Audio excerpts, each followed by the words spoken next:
Я прошу. О, Марсель oğlum, hava Подожди, дядя Гош. Халдар десек. Монет. Ярар. Алло, салам пополам, Москва. Ну чё, когда на северу поедешь? Ну я тоже через 2-3 дня здесь по Булам-Дашан поеду. Ладно. Давай, бывай, не забывай, братан. Извини, дядя Гош. Целый день с телефону говорите там. Атак.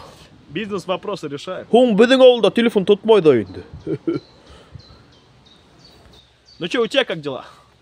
Менің шол енді қарттарса, өзіңнің халдар. Ну у меня чё, Зайнабешева енді. Вот, iPhone купила, скоро машину купила буду. Крутиться надо. Былай да деревняла лежайте-то булмай. Молодец. Одақламай, кәләш талырғың енді Алла берха. Чё? Нет, дядя Гош, какой калаш, ты чё? Смотри, я на севере вернулся, деньги есть, кыздар есть. Зачем мне это? Это ж потом ребенки туганский, их надо устрыганский, ашатканский.